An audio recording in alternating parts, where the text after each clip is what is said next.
گرامی پھر اللہ رب العالمین نے اپنے محبوب کو جب عطا فرمایا تو پھر اپنی شان کے اعتبار سے عطا فرمایا، اِنَّا أَعْطَيْنَاكَ الْكَوْثَرَ، محبوب یہ جو میں نے کوثر کی صورت میں سیدہ عطا فرمائی ہے، یہ میں نے اپنی شان کے اظہار کے لیے عطا فرمائی ہے۔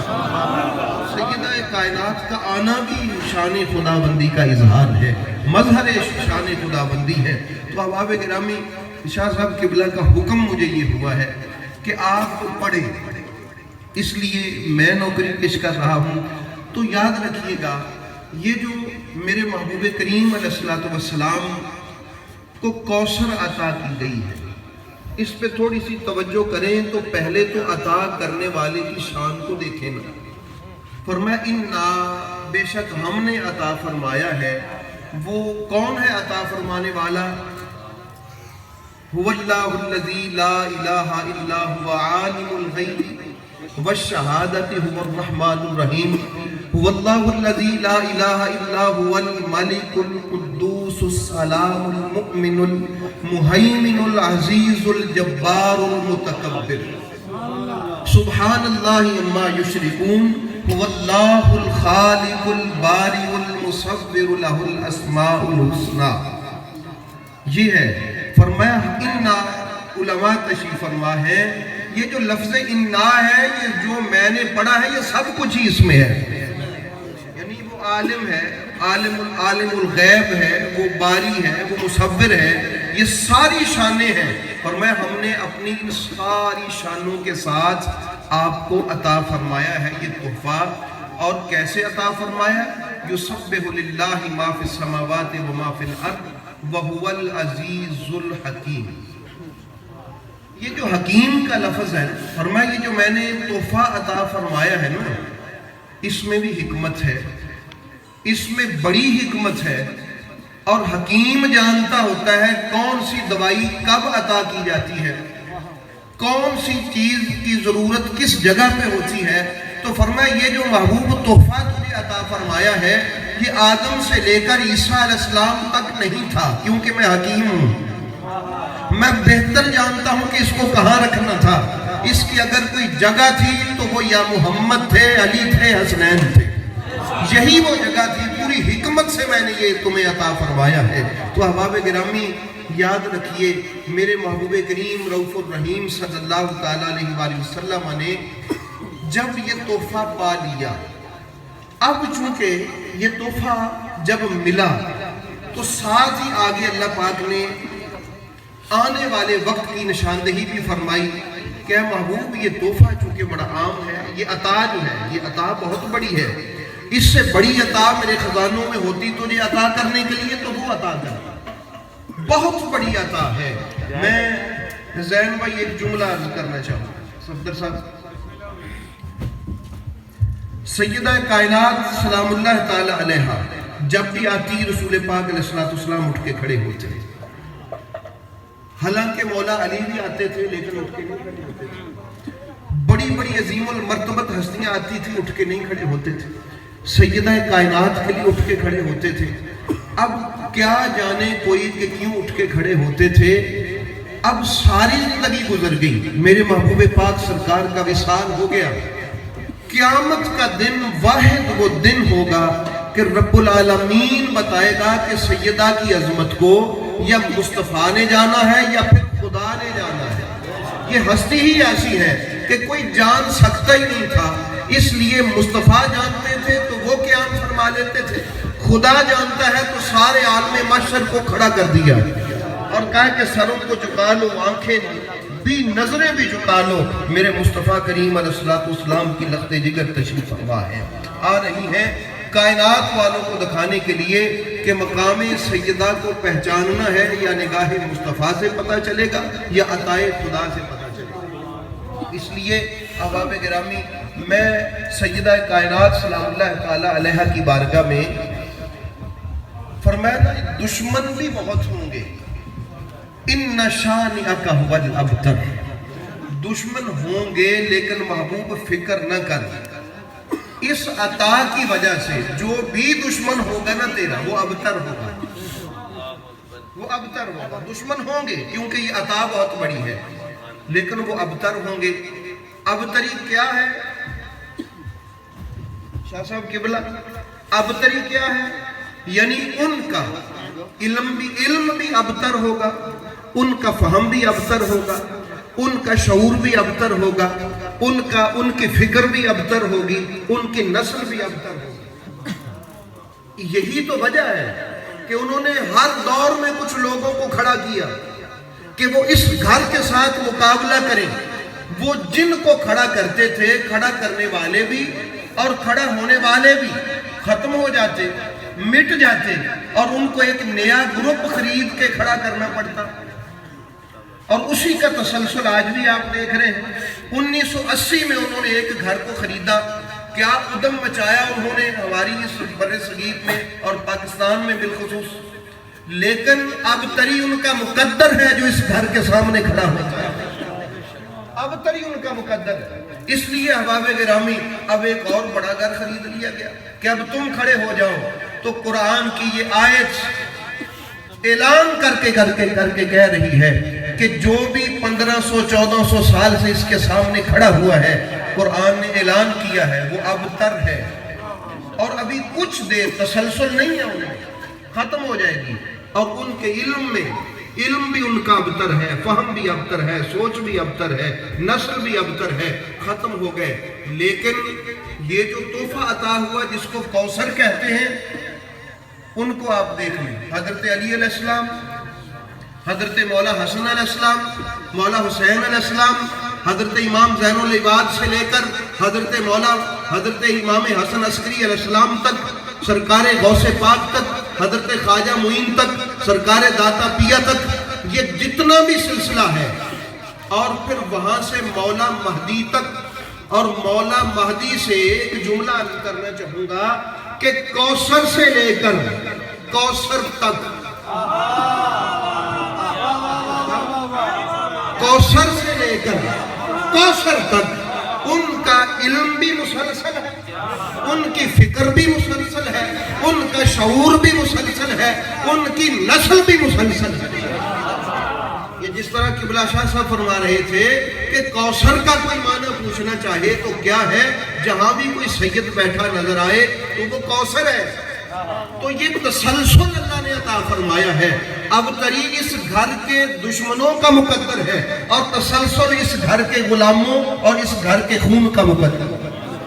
یہ تسلسل ہے, ان کے فکر میں بھی تسلسل ہے. اسی لیے احباب گرامی آج بھی جو خون ہے نا سیدہ زہرا پاک سلام اللہ تعالی علیہا کا, آپ علمی اعتبار سے دیکھ لیں, فکر کے اعتبار سے دیکھ لیں, شعور کے اعتبار سے دیکھ لیں, نسل اور نسب کے اعتبار سے دیکھ لیں, کوئی رکاوٹ نہیں. بالکل خوبصورتی سے یہ سلسلہ بہتا ہوا اور تسلسل کے ساتھ چلتا آ رہا ہے. اور میرے محبوب پاک سرکار نے جو اپنی بیٹی کا تعارف کروایا, اس میں ایک لقب ہے ام ابیہا, کنیت ہے آپ کی, یعنی نام ہے ام ابیہا. اچھا, بعض لوگ اس سے پریشان سے ہو جاتے ہیں کہ یہ جی سنیوں والا کوئی ٹائٹل نہیں ہے ام ابیہا, یہ ہمارا نہیں. ایک تو یہ پتہ نہیں اپنے کوڑوں ہی سنیاں دی ہر شے آپ ہی بنا لئی.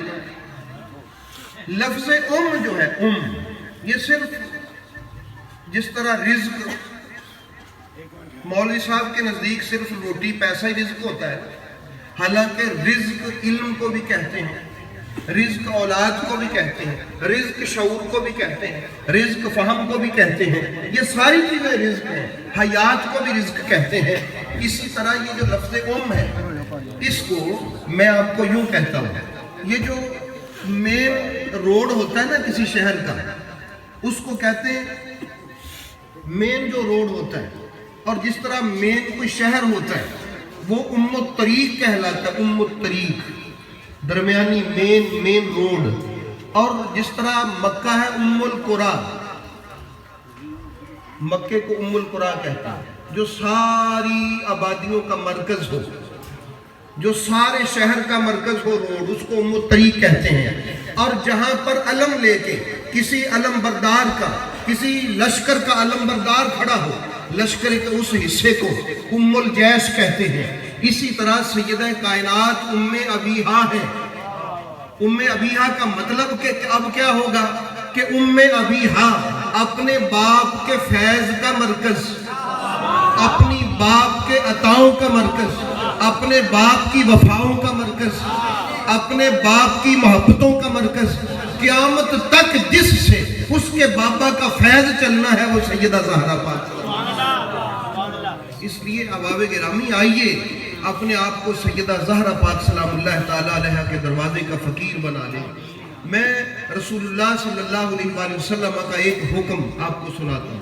قرآن پاک میں ہے نا کہ شجرۃ طیبۃ کلمۃ طیبۃ کشجرۃ طیبۃ۔ یہ علامہ حاکم حسقانی حنفی رحمۃ اللہ تعالیٰ علیہ نے شواہد التنزیل ایک کتاب مرتب کی تھی آیات کے شان نزول کے حوالے سے۔ اس میں اس آیت کے تحت وہ یہ بات لے کے آئے ہیں کہ رسول پاک نے فرمایا شجرہ طیبہ میں ہوں۔ یہ جو فرمایا نا شجرۃ طیبۃ، شجرہ طیبہ میں ہوں، وفاطمہ تو اغصانھا، اور میری بیٹی فاطمہ اس درخت کی ٹہنیاں ہیں، وعلی جو لقاحھا، اور علی اس کو پولینیشن کا جو عمل ہوتا ہے جس کو کہتے ہیں پیوند کرنے والا، جس کی وجہ سے پھل لگتا ہے، علی اس درخت کو پھل لگانے والا ہے جس کی وجہ سے لگتا ہے۔ وَالْمُحِبُّونَ مِنْ أُمَّتِي، اور میری امت کے جو اس گھر سے محبت کرنے والے ہیں، أَوْرَاقُهَا، وہ اس درخت کے پتے ہیں، وَالَّذِي بَعَثَنِي بِالْحَقِّ، مجھے اس اللہ کی قسم جس نے مجھے حق کے ساتھ مبعوث فرمایا ہے، ہم فی جنات عدن، محمد بھی صلی اللہ علیہ وآلہ وسلم، علی بھی، زہرا بھی، حسن بھی، حسین بھی، اور ان کے محبین بھی جنت عدن میں ہوں گے۔ یہ جنت عدن کیا ہے؟ جنت کا جو مرکزی کالونی ہے نا، اس کی VIP بلاک جو ہے، ایگزیکٹو بلاک، جو درمیان میں ہے جنت کے، اور باقی سارے جنت کے شہر اس کے ارد گرد پھیلے ہوئے ہیں، جو درمیان میں اس کا بلاک ہے جنت کا، اس کو کہتے ہیں جنت عدن۔ نبی رحمت صلی اللہ علیہ وآلہ وسلم نے فرمایا پنجتن پاک سے محبت کرنے والوں، باقی لوگوں کو بھی ان کی محبت کے اعتبار سے جنت ملے گی، لیکن جو شدید محبت کرنے والے ہیں وہ جنت کے VIP بلاک میں رہیں گے، وہ جنت کے ایگزیکٹو کالونی جو ہے اس میں رہیں گے۔ اس لیے احباب گرامی آئیے ہم عہد کریں کہ سیدہ کائنات سلام اللہ تعالیٰ علیہ کے اس وجود مسعود کے فیض سے اپنے آپ کو جوڑ لیں جو سادات کی صورت میں ہمارے پاس موجود ہے۔ تو سادات موجود ہیں۔ میں چونکہ ابھی بات ختم کروں گا، چونکہ آگے ابھی پروگرام کا تسلسل باقی ہے، لیکن یہ نصیحت ضرور کروں گا آپ احباب سے کہ یہ جو ہم اصحال ثواب کے پروگرام کرتے ہیں، کل کا ہو، تیجے کا ہے، ساتے کا ہے، ہفتے کا ہے، 10ویں کا ہے، سالانہ ہے، برسی ہے، یہ کس لیے ہے کہ قبر میں کیا ہو؟ فائدہ ہو۔ اسی لیے قبر میں فائدہ ہو۔ لیکن سنیے، قبر میں فائدہ تو تب ہوگا نا اگر ایمان پہ موت ہوئی تو۔ یہ بات ذہن نشین رکھ لیں، قبر میں فائدہ یا حشر میں تو تب ہوگا اگر ایمان پہ موت ہوئی تو۔ ایمان پہ موت ہی نہ ہوئی تو کیا فائدہ؟ اب ایمان پہ موت ہونے کی کوئی گارنٹی نہیں ہے، جس طرح کا آج کل ماحول چل رہا ہے۔ لوگ بٹھاتے ہیں نجف اور کربلا کی بس پہ، اتار کے یزید کے سین میں دیتے ہیں جا کے۔ باہر جو بورڈ لگا ہوا ہے بس کا، وہ جو کنوینس ہے، اس پہ نجف اور کربلا کا بورڈ لگا ہوا ہے۔ جب بندہ اترتا ہے تو یزید کا سین ہوتا ہے وہاں پر۔ حالات کچھ ایسے چل رہے ہیں، بڑے محتاط رہنے کی ضرورت ہے۔ عجیب و غریب مرحلہ فکر ہے آج کل کا۔ تو احباب گرامی، اب میرے رسول پاک سرکار نے یہ مسئلہ بھی حل کر دیا، فرمایا ہر دور میں آپ نے یہ یاد رکھنا ہے، بھی آپ کو فکر ہے نا کہ میری موت ایمان پہ ہو جائے، میرے ماں باپ کی، میرے عزیز و اقربا کی، دوستوں کی ایمان پہ موت ہو جائے، تو اس کا ذریعہ کیا ہے؟ الا ومن مات علی حب آل محمد مات مؤمنا مستکمل الایمان، جو آل محمد کی محبت پہ دنیا سے جائے گا نا، میرے رسول پاک علیہ السلام نے ارشاد فرمایا وہ کامل ایمان لے کے دنیا سے قبر کی طرف جا رہا ہے۔ تو اب کامل ایمان پہ جائے گا تو اس کو یہ سال ثواب وغیرہ کے فوائد ہوں گے. تو آپ یہ بتائیے اپنے بچوں کو جا کے کہ سیدہ زہرا پاک سلام اللہ تعالی علیہا، تو یاد رکھیے زین بھائی، آپ نے اس پاک بی بی سلام اللہ تعالی علیہا کا آج یہ جو پروگرام کروایا ہے، محفل اور مجلس کا انعقاد کیا ہے، یہ کوئی چھوٹی سی بات نہیں ہے. اس کا پتہ تو قیامت والے دن چلے گا کہ جب سیدہ کے بچے جو ہیں وہ کرم فرما رہے ہوں گے اور شفاعت کی دولت تقسیم فرما رہے ہوں گے، تو چن چن کر. اور یاد رکھیے گا جب سیدہ کائنات کا نکاح جنت میں ہوا تھا نا، مختصراً عرض کر دوں تو شجر طوبہ سے پتے گرے تھے، شجر طوبہ سے. اب شجر طوبہ، بلکہ شجر طوبہ نبی پاک سرکار نے فرمایا تھا کہ طوبہ ایک درخت ہے جس کی جڑیں میرے گھر میں ہیں اور اس کی ٹہنیاں شاخیں جنت کے ہر گھر میں ہیں. ایک مجلس میں فرمایا جس کی جڑیں علی کے گھر میں ہیں اور اس کی شاخیں ٹہنیاں جنت کے ہر گھر میں ہیں. اب ایک صحابی اٹھ کے کھڑے ہوئے، عرض کیا یا رسول اللہ، آپ نے ایک نشست میں کہا تھا کہ اس کی جڑیں میرے گھر میں، اب کہا ہے علی کے گھر میں. نبی پاک نے کیا فرمایا تھا؟ فرمایا داری و دار علی جن واحد، میرا تو علی کا ایک ہی گھر تو ہے، دو تھوڑی ہے. ایک ہی گھر ہے ہمارا، دو نہیں ہے. اسی لیے حضرت ابوبکر صدیق نے وہ سورہ نور کی بات پوچھتے پوچھتے صحابہ کرام کی تربیت کے لیے کہہ دیا تھا کہ یا رسول اللہ اس گھر کے بارے میں بھی آپ ارشاد فرما دیجئے. یہ جو حضرت ابوبکر صدیق کے نام پہ واردات کرتے ہیں لوگ، اس کو بھی جانچ لیں ذرا. حضرت ابوبکر صدیق کے نام پہ واردات، وہ جی ہم حضرت ابوبکر صدیق سے محبت کرنے والے لوگ ہیں. بھئی ہم محبت کرنے والے نہیں ہیں. حضرت ابوبکر صدیق نے نبی پاک سے پوچھا نہیں تھا کہ یا رسول اللہ یہ جو علی و زہرا کا گھر ہے، اس کے گھر میں آپ فرما دیں کیا ہے؟ آقا کریم نے کہا نہیں تھا ہی من افاضلھا، یہ تو نبیوں کے گھروں سے بھی افضل ہے، یہ نبیوں کے گھروں سے بھی افضل ہے. میں کہتا ہوں کہ جب کہنے والے کہہ گئے، لکھنے والے لکھ گئے اور پوچھنے والے کے پوچھنے پر قربان، یعنی حضرت ابوبکر صدیق ایک ٹریک دے رہے کہ لوگوں ٹریک پہ چڑھو، مجھ سے پوچھو کہ میرا علی و زہرا کے گھر کے بارے میں عقیدہ کیا ہے. جب جواب مل گیا تو یہ تو نہیں انہوں نے نہیں کہا آگے سے یا رسول اللہ یہ علی و فاطمہ کا گھر نبیوں کے گھروں سے افضل کیسے ہوا؟ کیونکہ وہ جانتے تھے کہ داری و دار و علی واحد، علی اور محمد کا گھر الگ الگ نہیں ہے، ایک ہی گھر ہے. اسی گھر میں آ جاؤ تاکہ دنیا بھی سمجھ جائے اور آخرت بھی. تو اس لیے احباب گرامی یہ انہوں نے پوچھ کے بتا دیا تھا کہ آئیے اس گھر کے ساتھ جڑ جائیے، سیدہ کائنات سلام اللہ تعالی علیہ کے بچوں کے وفادار بنے. قیامت والے دن کوئی پرسان حال نہیں ہوگا. بالکل بھی اگر کوئی یہ سمجھے کہ ہوگا تو نبی رحمت صلی اللہ علیہ وآلہ وسلم نے، اور بلکہ قیامت والے دن سے مجھے باتوں سے بات یاد آ جاتی ہے، نبی کو جو بھی ملے ہر دور میں امت نے اس کو اپنی وراثت سمجھا ہے.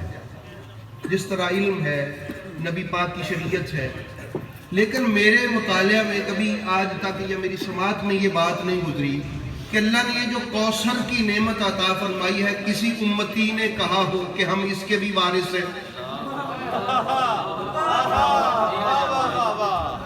کسی امتی کے منہ سے کبھی نکلا ہو، وہ حضرت ابوبکر صدیق ہو یا آج کا کوئی ہو امتی، کسی نے بھی نہیں کبھی کہا کہ اس نعمت میں جو نبی کو عطا ہوئی ہے اس کے بھی ہم وارث ہیں.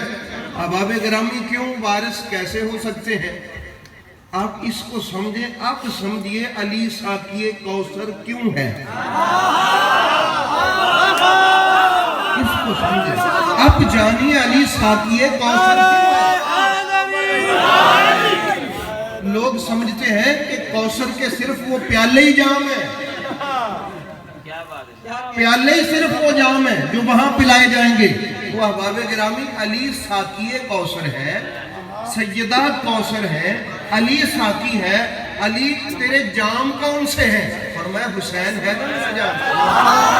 یہ حسن میرا جام ہے، زین العباد ہے وہ جام، باقر وہ جام ہے جو میں نے عطا فرمایا ہے، مہدی وہ جام ہے، عبد القادر وہ جام ہے، داتا پیا وہ جام ہے، اور میں آؤ ایک ایک جام ایسا ہے کروڑوں لوگ پیاس بجھاتے جائیں، جام کا فیض ختم ہونے والا نہیں ہے۔ یہ ہے ساقی کوثر، اور یہ کوثر کا فیض ہے۔ اس لیے احباب گرامی، یہ جتنے، یہ آپ کا جامعہ نعیمیہ ہے، یہ آپ کا جامعہ نظامیہ ہے، یہ ہمارے ادارے ہیں، جائیے ان کی تاریخ، آج کے قبضے کی بات نہیں کرتا میں، اس کی بنیاد کی بات کرتا ہوں۔ ہر ادارہ کسی سید کا بنایا ہوا، ہر ادارہ، وہ کراچی کا ہو، فیصل آباد کا ہو، یہ یہاں ہو، سادات کا بنایا ہوا۔ اور یہ جو فتاوی شامی ہے علامہ ابن عابدین کا، جس کے بغیر کوئی فتویٰ لکھتا ہی نہیں ہے تقریباً، وہ کون ہے؟ وہ سرکار حسین پاک کی اولاد ہی تو ہیں۔ تو احباب گرامی، یہ فیض ہے اس وجود کا۔ تو آئیے اپنے آپ کو جوڑ لیں پاک بی بی سلام اللہ تعالیٰ علیہ کے قدموں سے۔ یاد رکھیے حضرت اعلیٰ حضرت رحمۃ اللہ تعالیٰ علیہ نے اسی لیے کہا تھا کسی کے سوال پہ کہ حضرت حوض کوثر پہ جام کون پلائے گا؟ تو شاید وہ بھی سمجھ گئے ہوں گے کہ پوچھنے والے کی غرض کیا ہے۔ انہوں نے فتاوی رضویہ میں کہہ دیا بھی اللہ کے بندے، جام پینے کی بات نہ کر، پہلے کوثر تک پہنچنے کی بات تو پوچھ لے، کوثر تک پہنچنے کی بات تو پوچھ لے۔ انہوں نے کہا کوثر تک کیسے پہنچیں گے؟ فرمایا علی کھڑے ہوں گے۔ یہ حدیث پاک ہے، فتاوی رضویہ سے اعلیٰ حضرت نے اس کو نقل کیا۔ علی کھڑے ہوں گے، خدا کا سخت پہرا ہوگا، علی نامینیٹ کریں گے کہ یہ امتی ہے۔ یہ کون ہے؟ کون نامینیٹ کرے گا؟ پہچان، آئیڈینٹیفیکیشن کس کے ہاتھ میں ہوگی؟ علی پاک کے ہاتھ میں، چونکہ معاملہ کوثر کا ہے، معاملہ کوثر کا، معاملہ ہے کوثر تک رسائی کا، اس جگہ تک پہنچنے کا جہاں کوثر ہے۔ اب کوثر تک تو وہ پہنچے جسے علی چاہے، اس لیے اللہ نے یہ قانون بنایا ہے کہ علی اس کی آئیڈینٹیفیکیشن کریں گے، اور جب علی کہیں گے ہاں یہ امتی ہے، تو پتہ چلا امتی ہوگا وہی جو کوثر تک پہنچنے کی اہلیت رکھتا ہوگا۔ اور وہاں جانے کی اجازت کون دے گا؟ ساقی کوثر، جس کو علی المرتضیٰ کہتے ہیں۔ احباب گرامی، اب مجھے یہ بتا دیجئے، خواہش ہے نا کہ میرے ابا جی بھی جائیں کوثر تک، آپ کے بھی جائیں، مائیں جائیں، بہنیں جائیں، بیٹیاں جائیں، خواہش ہے نا؟ تو پھر گزارنے والے جو شخصیت ہے وہ سیدہ کے شوہر ہیں، اور اگر اس جھنڈے کے نیچے کھڑا ہونا ہے جو سیدوں کا جھنڈا۔ اچھا، یہ جو ینگ جنریشن ہے، ان کو پتا، آپ کو پتا ہوگا، ہماری ساڑیاں ماما کہندیاں سی سجی صاحب کہ کل اسی سیداں دے جھنڈے تھلے کھلونا، کہندیاں سی نا ماما صاحب، اس سیداں دا جھنڈا کیڑا ہے؟ یہ وہی ہے جس کو نبی رحمت سرکار نے فرمایا ہے کہ وہ علی کے ہاتھ میں ہوگا، یہ وہی ہے۔ اب جگہ بھی وہاں ملے گی، اور یہ جو عرش ہے، نبی رحمت صلی اللہ علیہ وسلم نے فرمایا عرش، میں جنت میں گیا، ساری جنت پہ چھتیں تھی، جس گھر میں 5 تن پاک ہوں گے اس پہ چھت نہیں تھی۔ یا رسول اللہ، اس کی چھت کہاں گئی؟ فرمایا اللہ کا عرش اس کی چھت ہے، عرش الرحمن سقفھا، اللہ کا عرش اس کی چھت ہے۔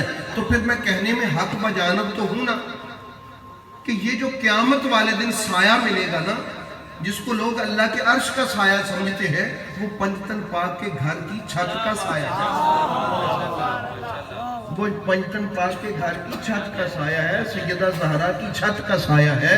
اب وہاں بھی گزرنے کی ضرورت وہیں ہوگی، اور جہاں میں حضرت ابوبکر صدیق کی بات جو میں نے شروع کی تھی اور جہاں پہ اب میں ختم کرنے لگا ہوں، کہتے ہیں نا کہ حضرت ابوبکر صدیق کی بات آپ نہیں کرتے، پل صراط پہ مولا علی کھڑے ہوں گے مہر لے کے، تو کہتے ہیں جی آپ پوری حدیث نہیں سناتے، کہتے ہیں جی پوری سنانے سے آپ کو اعتراض ہوگا۔ پوری اس طرح ہے کہ اے علی، جس کو بھی پل صراط سے گزارنا ہے تو نہیں سٹیمپ کرنا ہے، لیکن ابو بکر صدیق کا جب دشمن آئے نا تو اس کو نہیں. ٹھیک ہے. اچھا اب آپ مجھے یہ بتائیے، خدا نخواستہ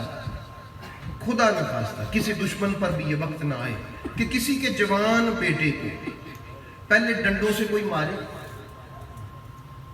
بوری میں بند کر کے زندہ کو بند کر دے اور مارے ڈنڈوں سے، اور جب وہ مر جائے تو اس کو جلا دے، اور جب وہ جل جائے تو پھر اس کو تسکین ہو. اب جس کا وہ بیٹا ہے مارنے والا اس باپ کا دوست ہوگا کہ دشمن بھائی؟ مسئلہ سمجھے ہو. دیکھیے میں آپ کی پنچایت میں یہ فیصلہ رکھتا ہوں، جائیے حضرت ابوبکر صدیق سے محبت کا دعویٰ ہے تو جائیے اپنے اس گلی کے امام مسجد سے لے کر پاکستان کے کسی بھی عالم دین کے پاؤں پکڑ کے پوچھئے، میرے ابوبکر صدیق کا بھی ایک بیٹا تھا جس کو پہلے ڈنڈوں سے مارا گیا، پھر اس کو جلایا گیا، راکھ بنا دیا گیا، کوئلہ بنا دیا گیا. جائیے ان کے دشمن ڈھونڈیے، علی کے بچوں کے قاتل ڈھونڈیے، ابوبکر صدیق کے بچوں کے قاتل ڈھونڈیے، تلاش کیجئے. اگر مل جائیں تو پلسرات پہ نظارے کے لیے کھڑے ہو جائیے گا.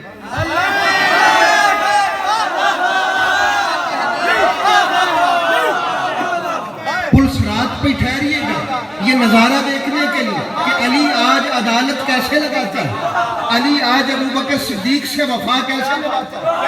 ابوبکر صدیق کے بچوں کو یوں جلا کے راکھ کر دینے والے. نعرہ تکبیر، نعرہ رسالت، نعرہ حیدری، نعرہ حیدری، حیدری، حیدری، حیدری. کیا بات ہے بابا.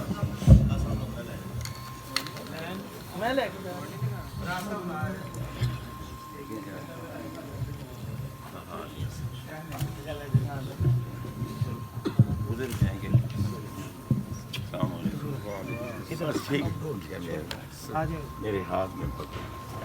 اچھا ابھی ادھر آ جائیں تو جوتی کہاں ہے؟ جوتی بھی ہے. السلام علیکم.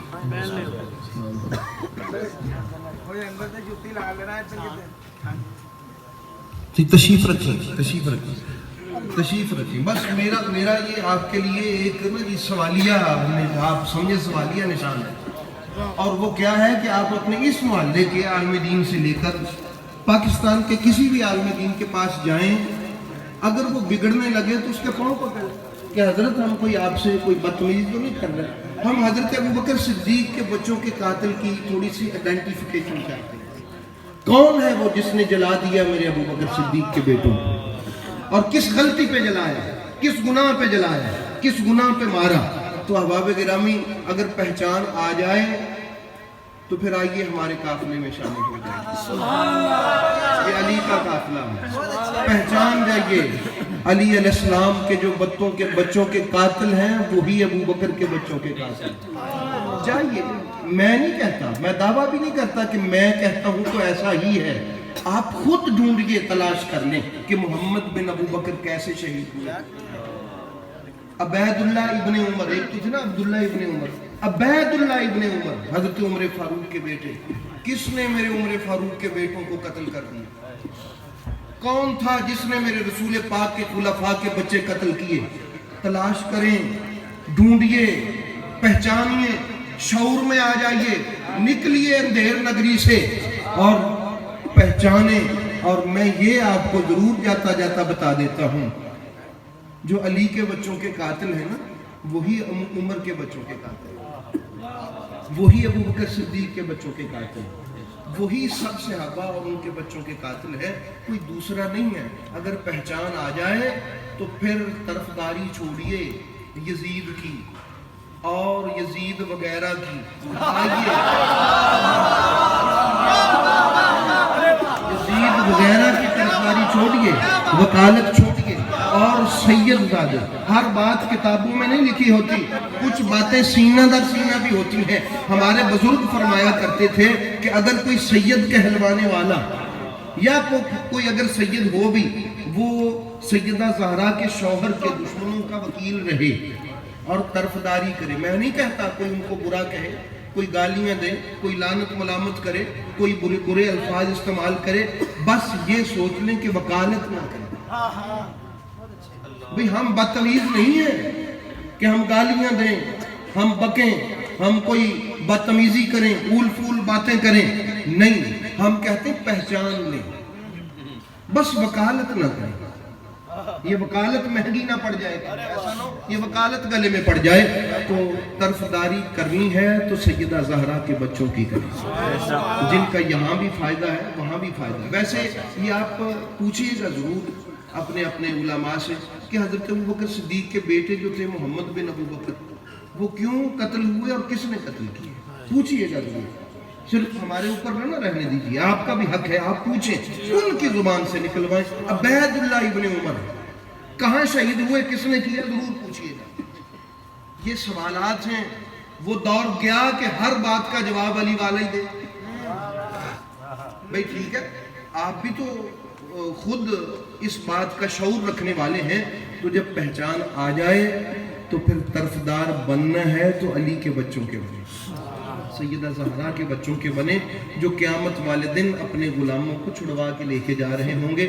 کیونکہ پاک بی بی کا نام فاطمہ ہے, اس لیے سمیت فاطمہ تو لأن فاطمہ وذریتہا ومحبیہا عن النار, اس کا نام فاطمہ ہے ہی اس وجہ سے کہ اس نے اپنے آپ کو, اپنی ذریت کو اور اپنے سے محبت کرنے والوں کو آگ سے بچا لیا.